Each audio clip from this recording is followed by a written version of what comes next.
আসসালামু আলাইকুম ওরহমতুল্লাহ। এইচকে বহুমুখী খামার ইউটিউব চ্যানেল এবং ফেসবুক পেজে আরেকটি নতুন পর্বে আপনাদেরকে স্বাগতম। আপনারা দেখতে পাচ্ছেন আমরা ধান লাগানো শুরু করছি। এটি ৩৪ জাতের ধান।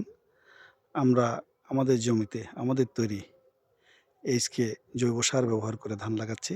আপনারা যারা নিরাপদ পদ্ধতিতে রাসায়নিক মুক্ত বিভিন্ন ফসল উৎপাদন করতে চান, তারা এই পদ্ধতিতে উৎপাদন করতে পারবেন। আর যদি আপনাদের কাছে উপকরণ না থাকে, তাহলে আমাদের সঙ্গে যোগাযোগ করলে ইনশাআল্লাহ সকল প্রকার উপকরণ আমরা আপনাদেরকে সুলভ মূল্যে সরবরাহ করতে পারবো। আসুন সবাই মিলে রাসায়নিককে না বলে রাসায়নিক মুক্ত বিভিন্ন ফসল নিজেরা খাই, প্রতিবেশীদেরকে উৎসাহিত করি।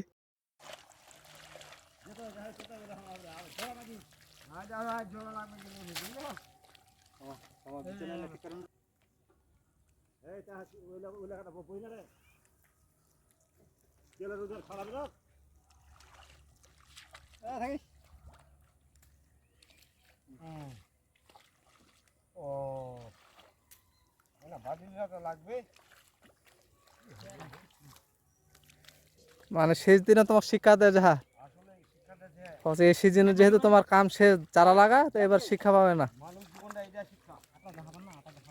আমাদের সাথে থাকার জন্য আপনাদেরকে অসংখ্য ধন্যবাদ। আসসালামু আলাইকুম ওয়া রাহমাতুল্লাহ।